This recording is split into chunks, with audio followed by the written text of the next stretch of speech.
right.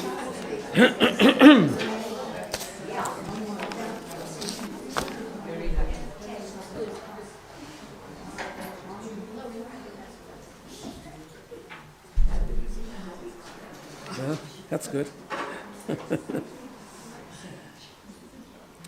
Okay, good morning, everyone. I hope I didn't create too much confusion last week. But anyway, it was a good getaway. So before we start, first of all, I want to just where is she? Oh, there she. I want to just wish Judy Berman a happy birthday. It's her birthday today. When I say birthday, I mean the real birthday, the Jewish birthday. Mazel tov, and a year of great success and happiness ahead. At the same time, also Adele, who's a regular here, it's her special birthday tonight and tomorrow, and wish you also a year of tremendous bracha and success and only good things. So let me just begin with a short review from 2 weeks ago. 2 weeks ago we talked about the focus on emotional training, emotional regulation, emotional check-ins and all this kind of stuff, where we talked about the overemphasizing of it and the rumination of ruminating over our emotions and being in touch with them all the time could actually be damaging. Whereas healthy emotions are very important, but it's the overemphasis that becomes a problem and creates self-absorption and fragility and so on.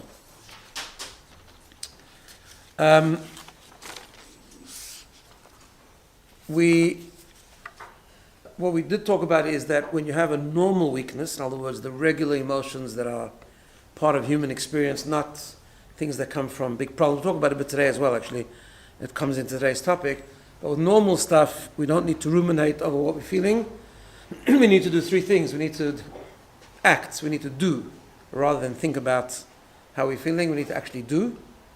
The second thing is, very important, is doing for others. We talked about that a lot. And if we do have that kind of thinking that's disturbing us when it's in the normal range of things, the best strategy is to replace our thoughts. You can't stop thinking about something, but you could replace it with something more positive, and we talked about that. Okay.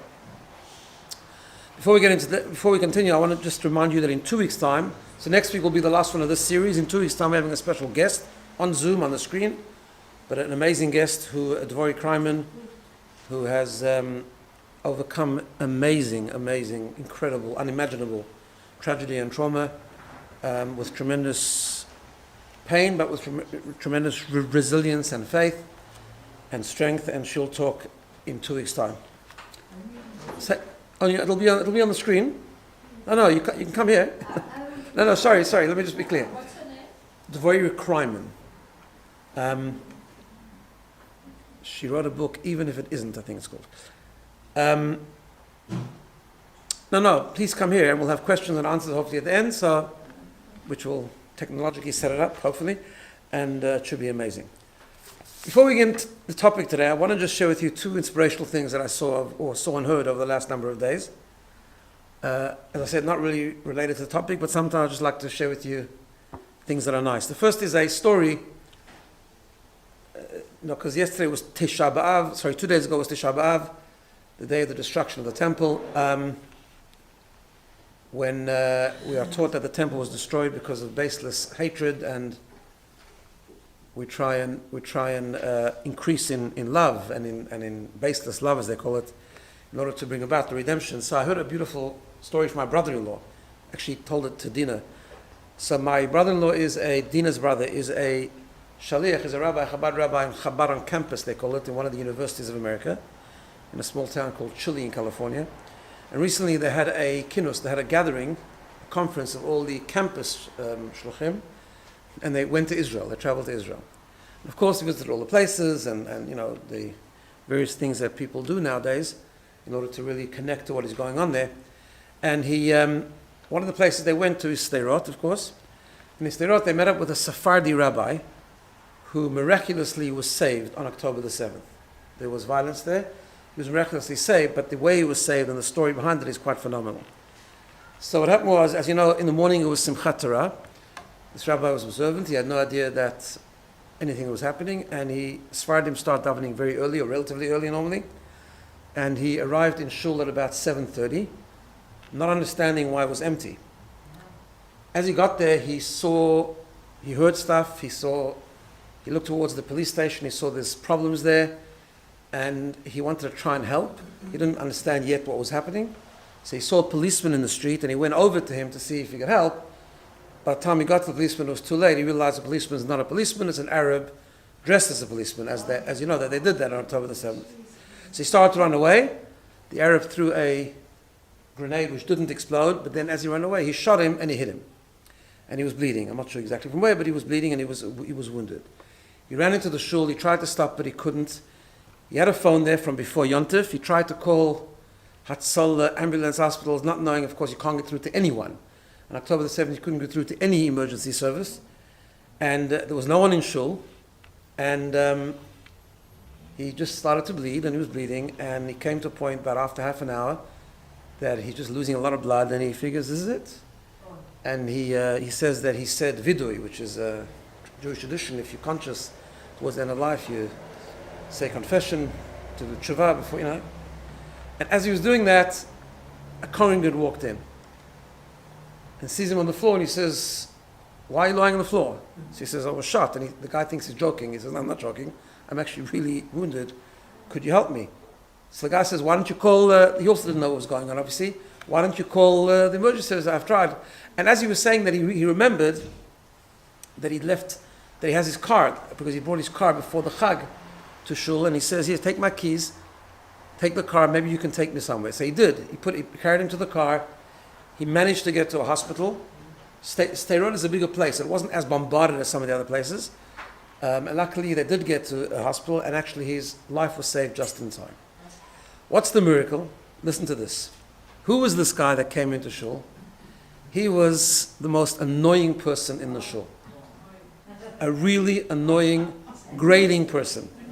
To the point that everyone had actually come to the rabbi to ask this guy to leave. Because it was just, he's one of these people, there are people sometimes that just create a nuisance, they just create conflict, And for some reason, this rabbi decided that he's not going to do that, and on the contrary, he's going to show him love. He said he'll beat him with love. And he showed him with tremendous love, didn't send him away, and this is the guy that came to shul and saved his life. Yeah, it's an unbelievable story. So I thought I'd share that with you. The other one is just a little thing I'm going to share. Everyone is saying, we say Psalms, we say Tehillim, ongoing prayer, extra prayer, especially when it gets tense. So I just saw a beautiful post that someone posted, a guy called Shlomo Dror, I don't know who he is, but he obviously lives in Israel. He said, this morning I was in a bakery in Jerusalem. I'm going to read it to you, it's so beautiful. This morning I was in a bakery in Jerusalem, this is from a few days ago, and I noticed I was standing behind Natan Sharansky. I summoned my courage and told him I just cited his book this week in a class that I gave on the book of Tehillim.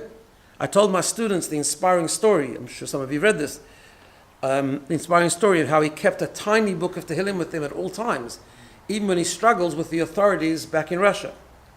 Sharansky smiled, reached into his shirt pocket and pulled out that tiny, palm-sized, tattered book of Tehillim. I asked him, wow, do you carry that wherever you go? Sharansky didn't even pause. He replied, actually, it carries me. Just thought that was so beautiful. Okay. To today's topic.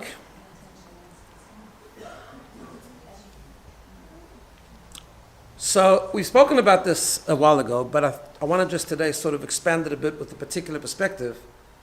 And the topic, we're talking about challenging some of the modern thinking and some of the thinking that's risen over the last number of decades, again, partly based on Abigail Shrier's book, Bad Therapy.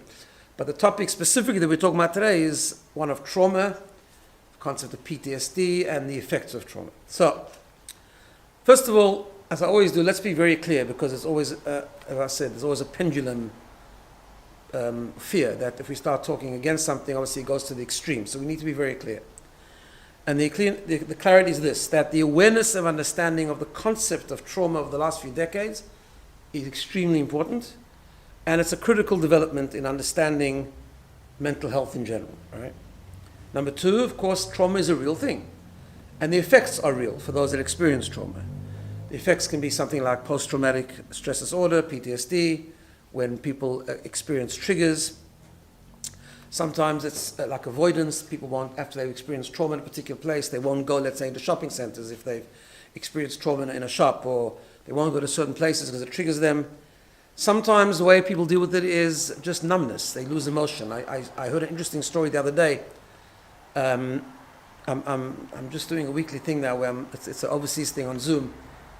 They're having a sort of a mentorship program for young Chabad rabbis who have to counsel people and so on and so forth. So they do a weekly, it's a course that they've developed, and I'm just coordinating a weekly discussion on Zoom. And we had a guest last week, an expert on trauma, and he told an interesting story. He told a story of a young student, a yeshiva student, who's older already, who came to see him. He's a therapist. He came to see him for one thing, but it turned out something else. He came to see him for social anxiety. He was kind of a bit shy. But otherwise, he was a regular guy, studying in yeshiva, compliant, davening, doing whatever he needs to do. Normal, sort of, apparently normal, healthy guy. And in the course of the discussion, it came out that he understood from this guy that he's like lacking, he doesn't have any emotion, like he doesn't feel. He's like just, everything is just, he's very robotic, in other words, in terms of his. So he asked him, which is an interesting thing itself, like sometimes, a therapist is culturally sensitive, as they call it today. But I mean, this was a religious boy and was a religious counselor. He said to him, can I ask you a question? I know you daven every day, but, on Rosh Hashanah, and he cited like a very emotional piece of the Rosh Hashanah davening. For those who know about the davening, it's normally an emotional piece. He says, do you feel any different when you say that particular piece, or when you just daven a regular weekday sort of Amidah, right? He says, no, davening is davening, it's all the same. So he realized like something's wrong with it, right? Anyway, he uncovered that this when he was a young boy, when he was 10 years old or whatever, this boy had experienced real trauma, especially for a child. Bottom line, he'd come down the stairs one night and his father had gone to sleep. His father was very young, he'd gone to sleep on the recliner. He sort of just was relaxing and he died on the recliner. And this little boy saw it, and he was the first one to find his father, and it was very, very traumatic.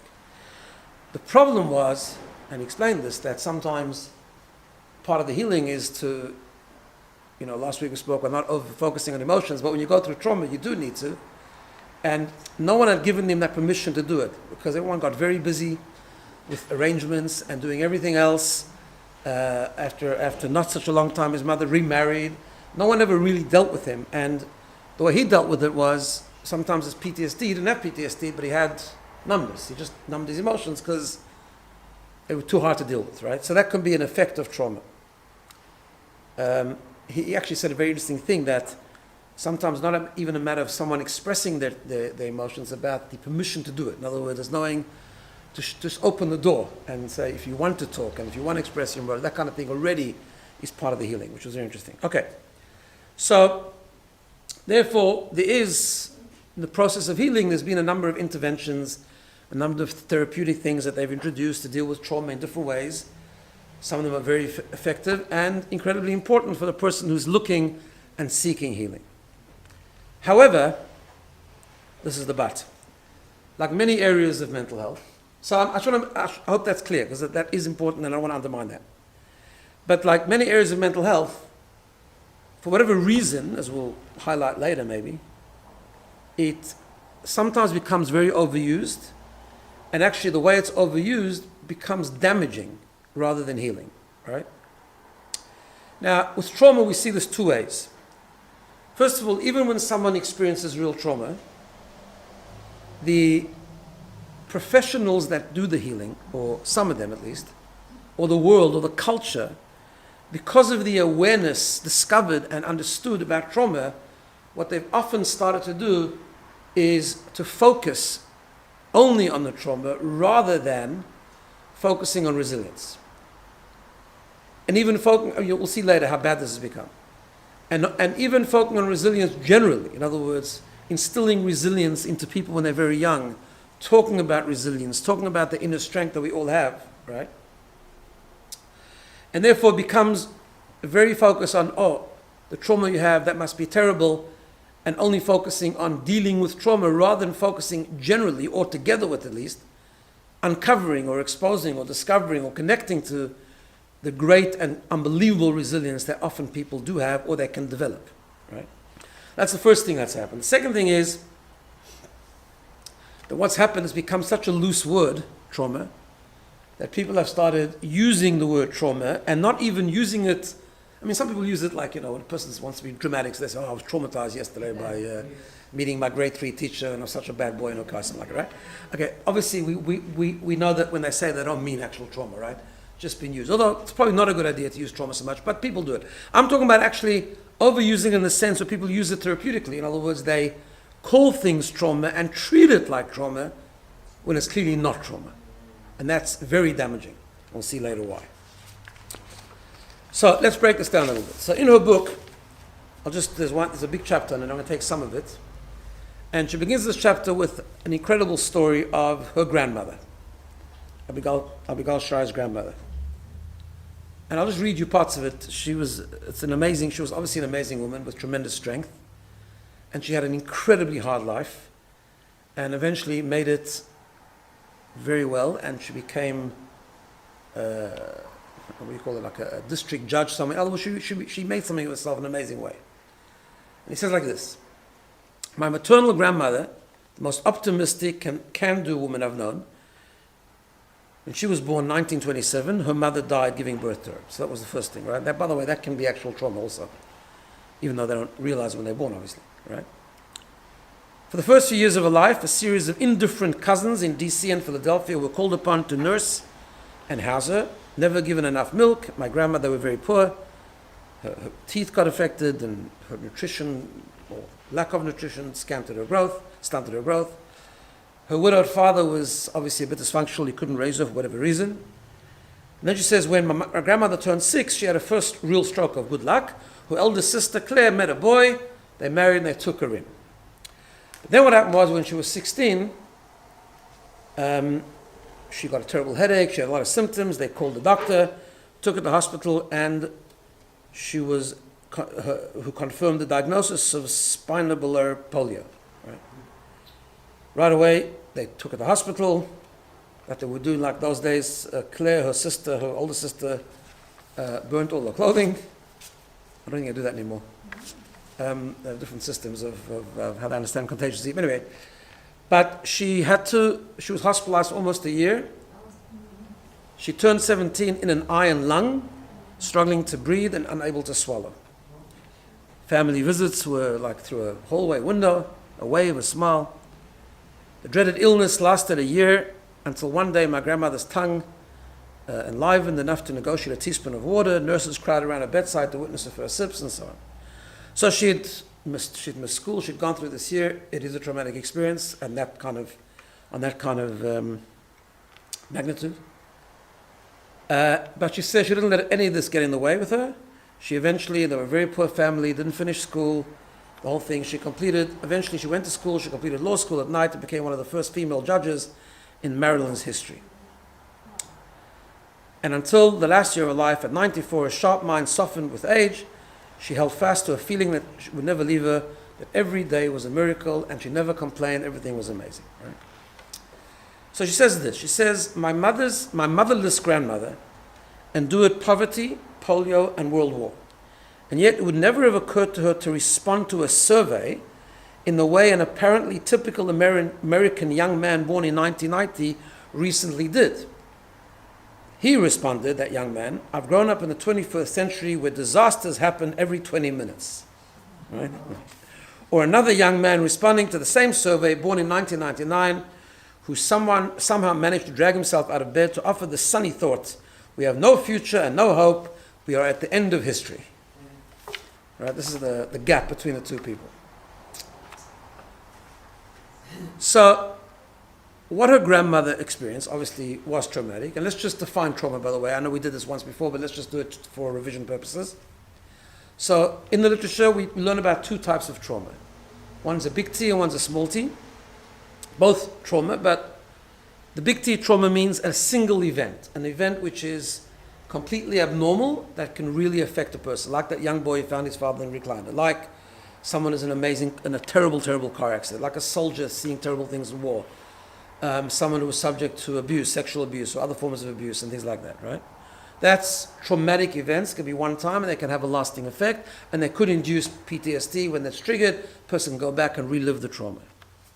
Small trauma normally happens when a person is younger. Small trauma means small things that happen to a person, but happen multiple times over a long period of time, right? So they just describe it as 1,000 small cuts. If a person has 1,000 small cuts, they're a mess, right? This can be like parental neglect over a period of time, it can be bullying over a period of time, and so on, right? So, sorry? Yeah. It could be worse, yeah. It doesn't normally result in PTSD, it results in other things. In other words, because it's not a one event that you relive, right? So PTSD is when you trigger and you relive a particular event. This brings all sorts of other issues, right? And it can be a very dysfunctional life. Okay, so her first point, obviously, is that with her grandmother, even though it was real trauma, but a human being does have, and we find that often, a human being does have an amazing ability, more than we think, to be resilient, especially with time, right? So this is the first point, the power of resilience should never be underestimated. Just like the effects of trauma shouldn't be underestimated, but we also shouldn't underestimate the power of resilience which human beings have. Which goes back, she brings this as well, but I've shared this with you before. It goes back to the research of George Benanan, who did this research after 9/11, so many people who watched the towers fall and were really traumatized initially actually did not develop PTSD. All the clinics and all the unbelievable clinics that they built in anticipation for thousands and thousands of people who need therapy were empty. Obviously they were used by some, but they underestimated the innate and essential resilience that people actually have, right?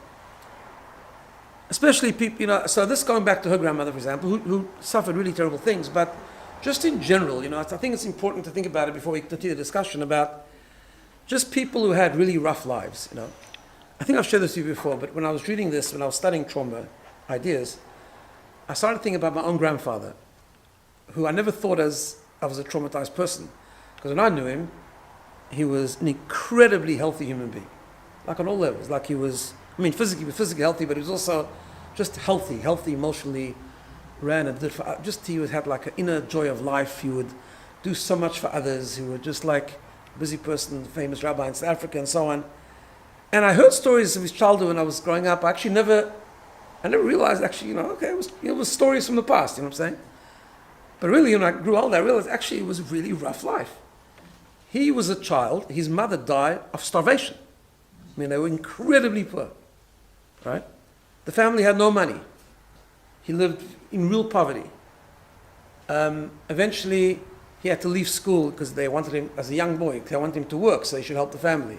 He really wanted to learn and study, so eventually he actually ran away to a yeshiva. Anyway, it's a long story, but he had a really rough life, right? And yet, he never talked about it. He would mention it once in a while. Like when he wanted to tell us that, we have it good, we have a good life, he would say, my mother died. By the way, he also had a stepmother that wasn't very good to him, but, right, so, which is always traumatic, right? And you would never know. Right? And this is something that she makes the following point. She says, then something changed, she says, in society, right? We surrender our faith in the native human ability to overcome hardship and told our kids they could not possibly recover, let alone emerge stronger. This is the problem in our society. That we tell people that if you suffer that kind of hardship, it's very hard to recover, certainly difficult to emerge stronger. That's become the culture. And that's a very bad shift. And that's a shift that's somewhat badly influenced, and it shouldn't be that way because there is real trauma, which needs intervention. But somehow it's become so extreme that this is the message that we're selling people, and therefore people are now looking at crazy things or things that are hard but not traumatic and defining them as trauma, right? Now, I just want to clarify one thing because Abigail Shrier in the book does tend to be a little bit extreme, and I made this point in the first year. that we don't want to addressing this and confronting this issue. We don't want to suffer from the same problem of the pendulum syndrome of going to the back to the other extreme, right? Because there's no question that there are people who suffered real trauma in their youth that did affect them. And the obvious example is the Holocaust, right? There's no question that people who went through the Holocaust, even those that built really good lives afterwards and did amazing things, they were affected. There's no question. Unfortunately, at that time, they did not have the tools that we have today to experience healing. They didn't have that. And therefore often passed it on to the next generation, and there's all these studies on it, etc., right? But that's an extreme thing, right? And had they had the tools or the willingness to actually open up and express their emotions and engage in the tools that we have today, things might have been different. I don't know. But I mean, that's a tremendous possibility. Although even then they were amazing. I mean, the resilience on some level at least was incredible. The way so many of them came and rebuilt their lives in so many amazing ways, right? But what we're talking about is a bit different. We're talking about people who didn't go through the Holocaust. We're talking about people that had tough lives, just tough lives, right? Bordering on trauma. Didn't always have to be that way. Some of them just emerged like her grandmother, like my grandfather, not as bad as her grandmother, but and many others who just built very healthy lives, right? And I think what's even more problematic is that what's happened today, even with people who, as I said before, that did really experience real big trauma, but we've slipped very much into focusing on the trauma and not enough done to foster resilience. And I think that's one of the main problems, right? Now, where this comes out really badly is in childhood, right? What we're starting to do to the younger generations. I wrote this down somewhere. They have something called ACE kids, ACE, which is, I've forgotten now, but it's some acronym about childhood adversity or something. Adverse childhood experience or something, right? And people are sort of, when kids go to therapists now in school, often what happens is they dig to find out, okay, so what happened in your childhood? Like, what adverse child experience did you have that is the reason why you're struggling, right? It says, clobbered by 4 adverse childhood experiences which should spell all kinds of physical and behavioral problems, right? And she says, correctly so, and I've heard this so much now, they talk about today trauma-informed education, which is complete rubbish, right? We are, as a culture, enthralled by the notion of childhood trauma, weary of inflicting it, eager to spot it. Books that insist that we all have hidden trauma from our childhoods live on bestseller lists. Those are the bestsellers today, the ones that will tell you that you have trauma. By the way, if we go with the way, I can guarantee you in this room, including me, if we go with what is today the modern way of doing things, we'll all discover trauma in our childhood. Guaranteed. Some of you probably had it a bit more real, some of you didn't, but we'll all have it, right? And what a relief is it to discover our own trauma. So that's why I'm needy. That's why I can't get to work on time. That's why I struggle to maintain relationships. It lets us off the hook.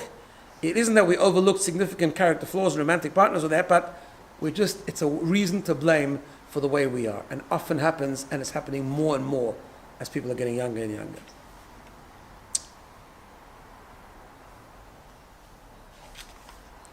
Now, she goes on to explain, she says, she points out that it's something very hard to disprove. I don't know this word, but it's unfailisable or something, right? No, because it's easy to blame something that happened in your childhood. You can't actually prove it, but we can say that's why it is, that kind of thing, right? Now, what's also developed is this, and in case you can't find any trauma, in case you really look, you just can't find trauma in your childhood, which will explain all your weaknesses, right? We've forgotten that every human being has weaknesses, as we discussed last week, but if you can't find any trauma, so don't worry, they've come to the rescue. So one of the great best-selling books on trauma, one of the trauma gurus, is a guy called, I quoted him last time we did stuff on trauma, is Bessel van der Kolk. The Body Keeps Score, right? And everyone loves it. Why? Because it fits in with this narrative. If you can't find trauma, it doesn't matter because your mother had trauma or your grandmother had trauma, and it gets, well, first of all, if you have trauma you don't remember, your body will keep it. So even if you had a traumatic experience when you're young, the body keeps score, you will never have gotten rid of it, even if you can't remember it, right? Now, by the way, that can sometimes happen, that's true. That sometimes people do push things into the suppressed memory or consciousness, even though it's a controversial topic, but it could happen, right? Second of all, what Besser Fanakol talked about, and Gabo Mate talks about this a lot, is intergenerational trauma.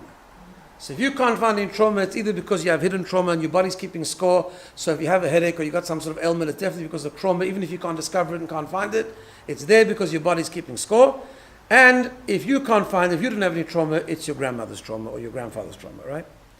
So she says, all that would suggest that his theory of childhood trauma, which he terms the hidden epidemic, ought to be taken very, very seriously. What's the catch? According to several of the greatest academic psychologists and psychiatrists alive today, Van der Kolk's theory amounts to a bill of goods. That's what she says. A bill of goods. In other words, it's nothing, right? Now, she does go, and I'm not going to go through it now, but if you read the book, you'll see some fascinating chapters there of how his research was, a lot of people claim that his research was actually flawed. Now, okay, there's two views. I happen to think that she's right because, you know, I look at things through a Jewish lens and a Torah lens, and I don't think the Torah's view is that the body keeps score at all. We believe in, obviously, our past experiences informs the present. Obviously, it has an effect, but to that extent, I don't think that's true. In other words, the power of resilience and the power of a freshness of each day, the Modeh Ani theory, and the whole way that we are taught responsibility, as we'll talk about in a moment, from the Torah's perspective, is very, very, very different. When I first read it, that was the popular book to read, and I thought, okay, it sounds a bit extreme, but okay, if that's the research, that's the research. And it bothered me because I didn't fit with my value system at all. And now that I've discovered that actually it's very under question, it makes a lot of sense. Where I really started to question is when I read Gabo Mate's stuff, which I didn't trust anyway because I don't trust him in lots of things. But he is unbelievably extreme. And I've heard this saying, like there's, just recently, part of this course I'm doing, there was a whole discussion about addiction, right? So now the new theory is any person who develops addiction must have had trauma, right? Which is nonsense. Now, it is possible that trauma can eventuate in addiction. That is true. Because you numb the pain or whatever, or numb the shame, whatever the case is. So it's known that people who are, a lot of addicts will talk about their maybe sexual abuse that they experience as children. That is all true.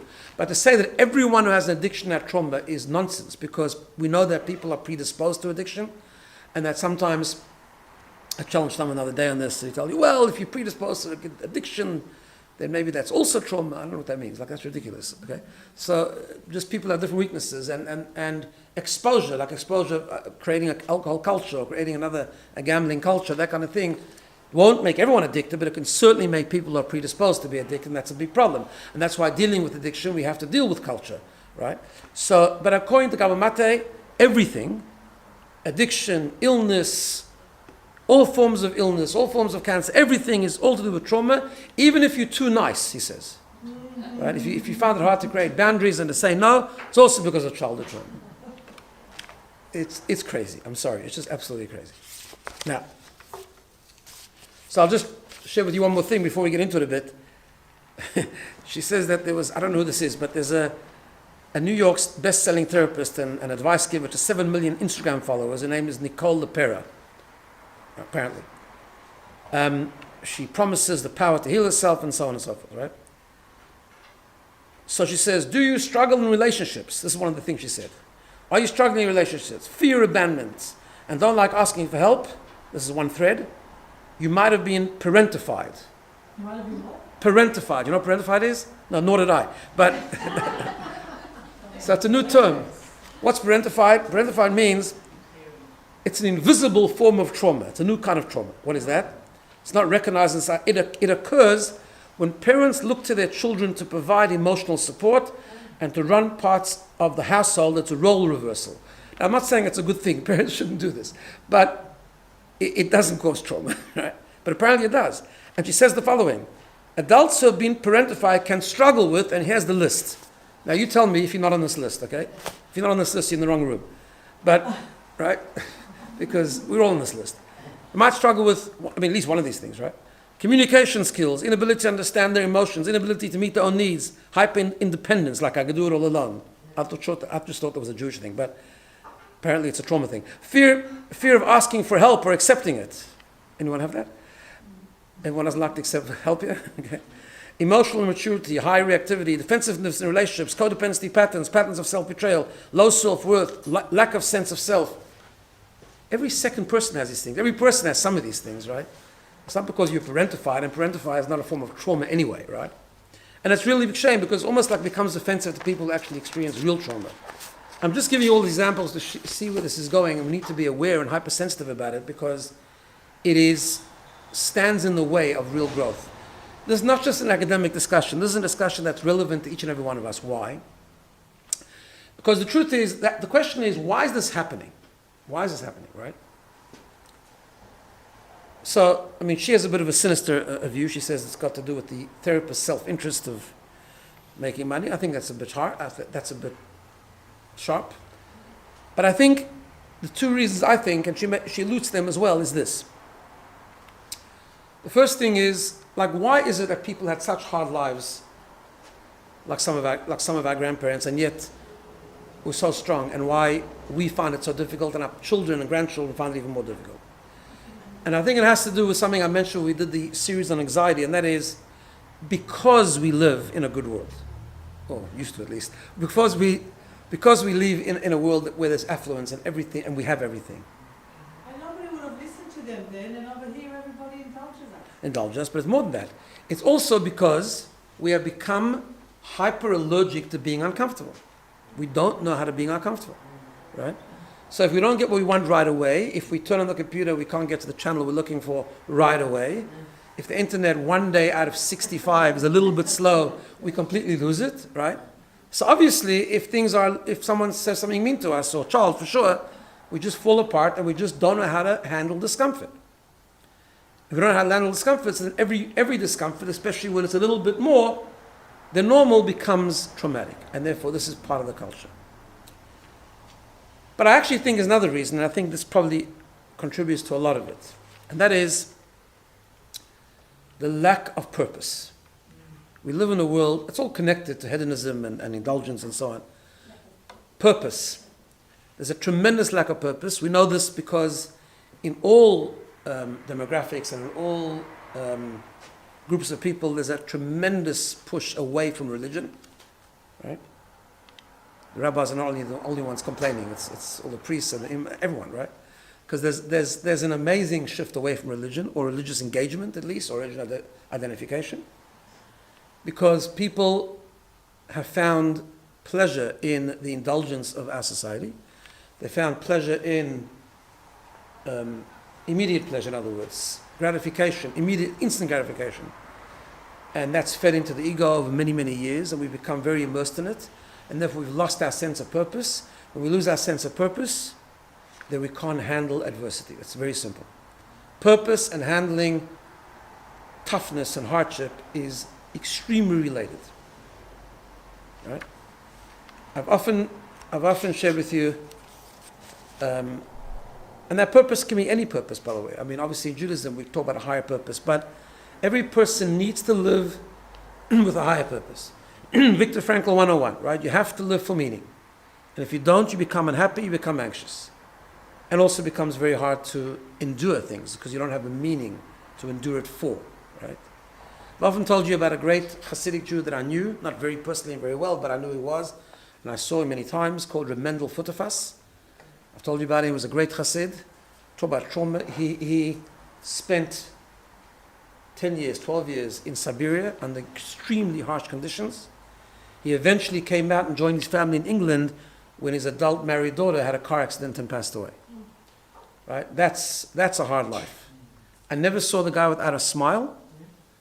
And it wasn't a fake smile. He wasn't bearing his emotions. He was a very healthy guy. But he was a person with such purpose. Just loved the mitzvah. He loved serving God. He loved his fellow Jew. He had this incredible selflessness and incredible purpose. And there's no question to me that got him through. That got him through in the Gulag. It got him through in Siberia. He talked about it. Yes, the tightrope. That's right, yes. So just to mention, I'll just mention it quickly. He was the one that when he told the story that in the Gulag he saw someone They were sitting there, the prisoners one day, the Cossacks and him, and they had a bit of free time. I don't know, the supervisors weren't driving them crazy. So one guy says that before, they were talking about what they did before they arrived there. And one guy was a political prisoner, he says he was a tightrope walker. And he says, look, I'm going to show you. So they took 2 trees, they put a string, and he did it, and he did the stunt for all the prisoners. So the Mental Futzvaz was very curious, and he always liked, like the Baal Shem Tov, always liked to learn a lesson from everything. So he said, how do you do this? Like, how does it done? And I think he answered, if I remember correctly the story, he said to him that you've always got to focus on the goal. He said, if you look to the right or the left, you will fall. If you look to where you're going, you can make it. And he said that's what got him through. He says that's what he was thinking about all the time. He's right. I just meant even when you can't do anything, right? Even when there's a potential purpose. There was I mentioned on Tisha B'Av on the night time. There was a great rabbi, a Lithuanian rabbi. His name was Rabbi Cheskel Abramsky, and he lived in Russia also around that time. And he also landed up in Siberia in a gulag. And he tells the story that he was a little bit down one day, and he woke up and he thinks to himself, what am I waking up for? They took away my tefillin, I can't pray, I don't have other people, I don't have a shul, I don't have friends, I don't have family, I don't have anyone I could do, nothing. What am I waking up for? Until he said, he realized, when he woke up and he said, Modeh Ani, he realized that he has his faith. And he said, faith is something you can nurture and you can exercise anywhere. You don't need your tefillin, you don't need your mezuzah, you don't need your shul, you don't need your friends, you don't need your family. Faith comes with you because it lives inside. He said that was his purpose. For those few years, his purpose was to exercise his faith. Okay? So that's how he expressed his purpose. Because purpose can come with you wherever you go, it's just applied differently in different circumstances, right? So the sense of purpose is so important, but also the sense of unique purpose. There was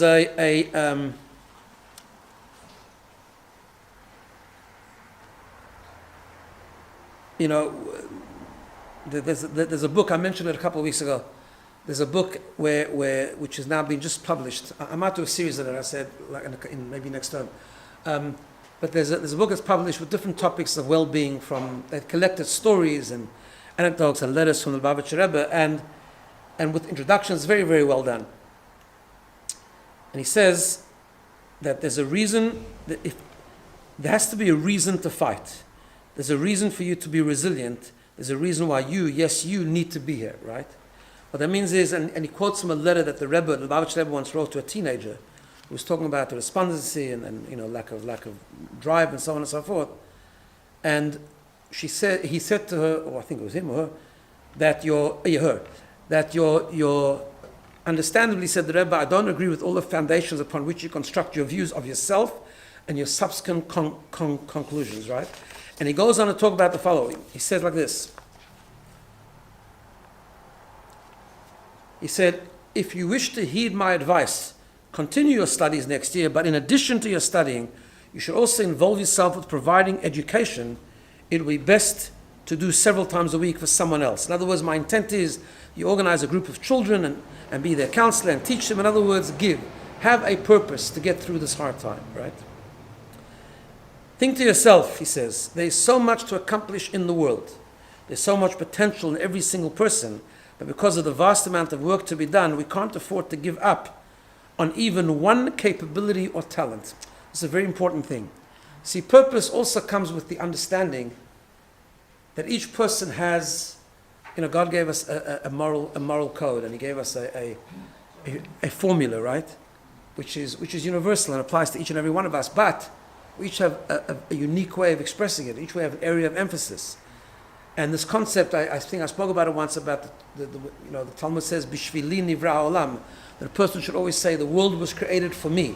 Now that's not meant as a permission to be arrogant, God forbid, but actually on the contrary, the world was created for a higher purpose, and I have a unique contribution to that purpose. Right? I might have a talent in one area, I might have a means to do something, I might have the opportunity to do one good thing, and I can't rely on the rest of the world. Like people would think, so why does it have to be me? So the concept is, when we live for a purpose and we get through a hard time because of purpose, not just because we have a general purpose, I have a purpose that's specific to me, my contribution. And that's what we have to understand, that we all have, we're indispensable, so to speak, in that sense, right? There's a woman who lived in South Africa, I remember her. Her name was Ruth Benjamin. Ruth Benjamin, I remember very well actually, she was close to our family, but she was born a Christian, she was born to Christian parents, and later on she converted, and she built quite a connection with the Lubavitcher Rebbe. And she was a clinical psychologist, and she once asked the Rebbe, what should she tell patients and clients who question the value of their own life? So she said like this, that obviously I had Jewish patients and non-Jewish patients. Essentially, the Rebbe told her to give a different answer to each one, but essentially it was the same answer. Because the answer was purpose. She said, regarding my Jewish patients, she said I should tell them that following the Holocaust, with so many millions of our people murdered, those alive today have a double duty. They must live not only for themselves, but also for those that are not here. When they realize this, they find that their own turmoil will be eased. In other words, the purpose, the urgency of the purpose has become more. And then he says, with regard to the non-Jews, and they need to understand that every human being has a purpose. And he went on to talk about what we call in Judaism the 7 Noachide laws. Right? We have this principle that the Jews were given a big Torah with 613 mitzvot, but the world at large was also, part of the Torah's giving was also instructing the nations of the world with 7 basic moral laws, monotheism, and then not to steal, not to kill, and not to commit adultery, to be faithful, not to, and so on, and to live a life of law and order. So you need to spread that and spread that higher purpose. Every person, every human being has a purpose. So that's what you need to do. You need to communicate to the people that purpose, right? And she said that she cited as an example of a suicidal patient who, she says, who I managed to get to the hospital in time, saving his life. This is an interesting line. Afterwards he came to me and he said, you are responsible for my being alive.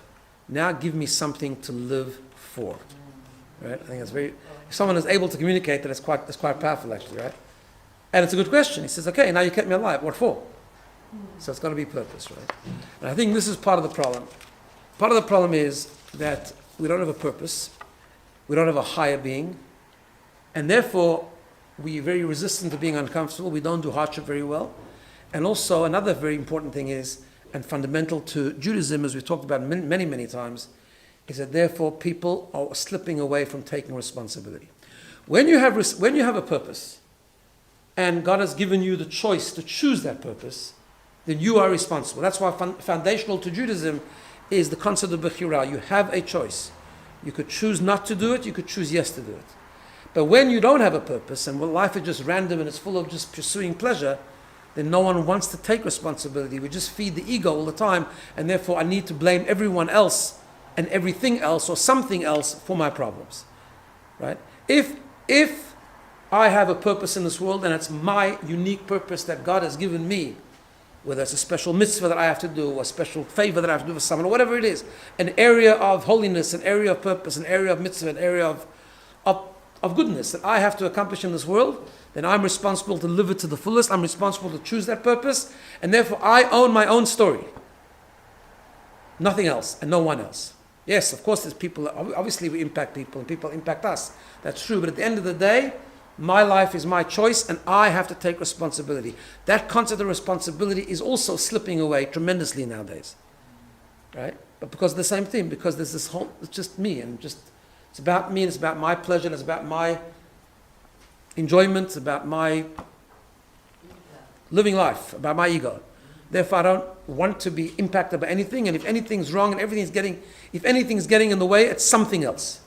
Which is why we have this culture now where you take stupid things that happen when a person is a child or younger or anything, and it's trauma. We have this stupid thing called trauma-informed education, where we make a checklist and we find some trauma, or if you didn't have it, it's your grandparents' trauma, and therefore that's the way you are like you are. Now, there is real trauma, that's the point. And real trauma will affect you, and real trauma does compromise the choice you have, and therefore it needs healing and needs intervention to get back to a healthy place of choice. But the regular hardships in life, the regular personality weaknesses, like we said last week, the regular stuff that we go through, that's just living. And living comes with problems. Every person has challenges. Every person has friends when they were young that didn't treat them nicely. Every person has teachers they didn't like. Every person has imperfect parents. Every person there's no perfect parent in the world. So we all have things that we could blame, but that's just life. And life means that we learn to We learn to get on with it. We learn to give to others. We learn to follow our purpose. And we learn to make a choice and to take responsibility for ourselves, not to look for things why we are like that. We are like that. There's 100 reasons. Nature, nurture, all of it, but nothing affects us really. We're not bound by anything. It's all true, but we're not bound by any of it because we take responsibility. And when we take responsibility, then we start to discover and to connect to the incredible power of resilience that we actually have. Some have it more than others. Some can work in it. Martin Seligman said you can learn optimism, you can learn resilience, and we can. Why can we? Because deep down we all have it. Sometimes we need a longer journey than others. The speaker in 2 weeks' time, obviously that's real trauma. That was a journey, and you'll hear about the journey. But it was a journey, a positive journey. It wasn't a journey where she just slipped into blaming everything that happened to her. She did initially because it was so hard, and that's stuff that can really be understandable. But still, with faith, with resilience, with tremendous power, she worked through it. You'll hear about it in 2 weeks' time, which is actually amazing. I'll just end with one thing that I mentioned in the Shabbat, but it's really connected to the whole week that we just had. Because this is the point, right? The point is, so the Talmud says a very funny story. The Talmud says that there were the wise men of Athens, that came to one of the Talmudic sages and said, I want to challenge you with a bunch of questions. And it's a very cryptic piece of the Talmud. One of the questions they asked him was, they gave him 2 white eggs. And they told him, 2 white eggs, yeah. And they asked him, one of these eggs was born from a white chicken and the other one was born from a black chicken. Can you tell us which one it is? Of course he couldn't, right? So what was going on there? The commentaries explain the following. That there's 2 times of the year where we have a period of 21 days, which apparently is the time that an egg incubates or something, right? And that's from Rosh Hashanah till the end of Sukkot, which is a beautiful, amazing, happy time of the year. And the 21 days of the 3 weeks leading up to Tisha B'Av we had 2 weeks ago, which is a time of more than tragedies and difficulties and challenges that happened to the Jewish people and are still happening to the Jewish people. And the question was, which egg is it? Is it one born from the black egg, black chicken, that's the 21 days of hardship, or the one born from the 21 days of happiness? And the answer is that they're exactly the same. Because in Jewish thinking, not only do we take responsibility and not only do we overcome difficulty, as we've talked about many times, but we actually use it as a journey of growth. We grow from the difficulty. Not only do we survive it, we grow from it. That's that concept of PTG that I've shared with you many times, post-traumatic growth, right? And then he says the eggs are identical. Doesn't matter where they come from, they produce. Because God did design life where there is ups and downs. Even normal ups and downs. There's normal challenges of life, not the super traumatic ones. Even those can be a catalyst for growth. But even the normal challenges, which nowadays I like to call trauma, they're just part of life. They're uncomfortable part of life, so they're bumps in the road, but they're actually designed to be part of the journey of life, becoming stronger and becoming more powerful and using it as a part of the rebuilding and the growth that every human being is supposed to experience. Okay, so next week we'll do one more topic on this, and then we'll have 2 one-offs in 2 weeks' time, a guest speaker, and then we'll do another topic towards the end of the term.